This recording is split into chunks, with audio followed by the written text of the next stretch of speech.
Howdy, and welcome to the Texas Bucket List. My name is Shane McAuliffe.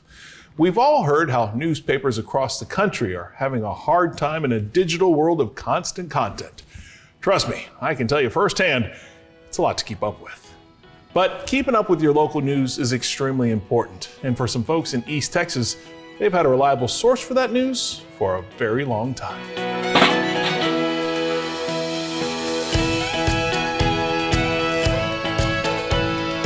Cherokee County feels like a relatively rural place behind the pine curtain of East Texas. The biggest towns in this territory include Henderson and Rusk, and surprisingly, over 50,000 Texans call this county home.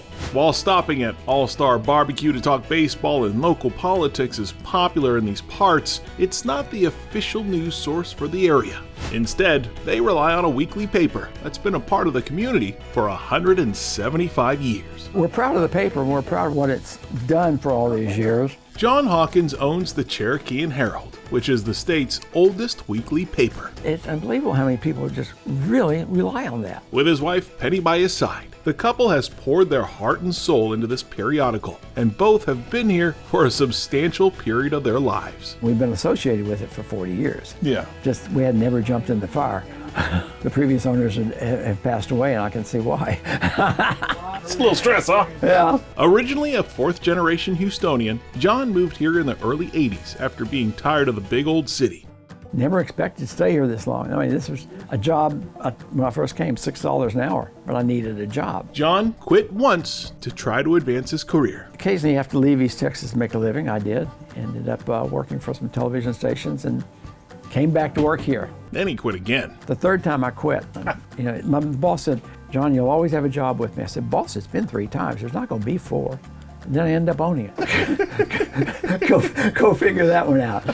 John was about to get the scoop on retirement when he got some breaking news, and never did he expect his name to be in the masthead. They called me up and said, "We're going to sell the newspaper or close it by the end of the year." I'm thinking, okay, holidays, that gives them 2 weeks to find a buyer. And they said, "Unless you want to buy it." I said, "No, that's going the wrong direction. We're supposed to be retiring." John honestly couldn't pass up the opportunity and didn't want to see the paper end up in the wrong hands. When we bought the paper, people were congratulating us and sending us notes. And Jimmy Carter and Rosalind did, Ted Cruz, Lance Gooden, Cody Harris. What's the old thing? Keep your friends close, your enemies closer. That's why I have all the politician notes in there, huh? While the commendations from members of Congress and other politicians are prominent in his office, his affinity for trains is even more impressive. But John's true passion is the paper. This is a part of Texas history, and I am very defensive of that part of it. As a native Texan, we couldn't let that history die. And a community newspaper is really important, I think, because we get to tell the stories about people that are going on here, and we have a story in this week's paper about a young man who's going to the World Disc Golf Championship that lives here. One of the best things about a community newspaper is it shines a light on the politicians, so they don't get away with as much. Every year we do either a graduation magazine or a Lone Star magazine. The graduation magazine, we have 6 schools we cover. And we have all the pictures of all the kids. And parents love it, grandparents love it, friends love it. 20 years from now, they can go back and laugh at how their hair looked. You've got experience with that. I have, yeah. I used to have hair. I lost it in just the last couple of years we've owned the paper, actually. Finding stories isn't tough, but finding advertisers can be tricky. Our biggest struggle right now, of course, is advertising. It's tough in these times right now where we're having depressed economies, per se. A lot of people are saying, well, I don't need to advertise, I've got Facebook. And I could name the number of stores that have gone out of business because not enough people liked them on Facebook. Sure. So, that's a struggle. But the community and certain people and certain banks, and like I say, car dealers, we have one car dealership buys a half page every week, has for years. God bless their soul. Fortunately, the Cherokeean Herald does have a fairly nice reading audience, and some even stop by the office just to pick up their hard copy. Well, that and to get caught up on even more local gossip. We have regular friends that come by here and they pick up a paper every Wednesday. They could easily have a subscription and have it mailed to them, but no, they come by here and talk and visit and visit and visit sometimes.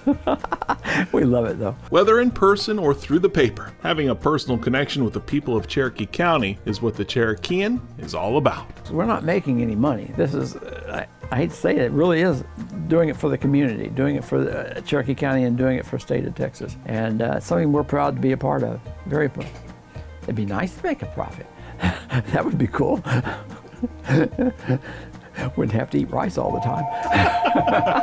Despite his humor about hunger, John enjoys his job of being the man who brings the news to the people of his community. Horace Greeley, the great newspaper man, he's the one that coined the phrase, "Go west, young men, go west." But he also said, you live, you die, and everything in between is filler. Well, personally, I've decided I want my life to have good filler in it.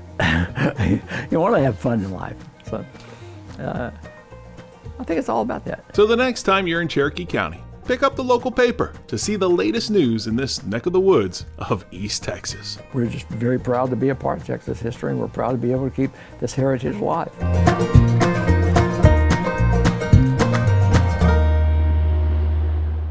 Well, thanks for watching this segment of the Texas Bucket List. To see more, be sure you subscribe to our channel, and to see full episodes, become a member. In the meantime, you can also shop our store at the Texas Bucket List Store and Studio.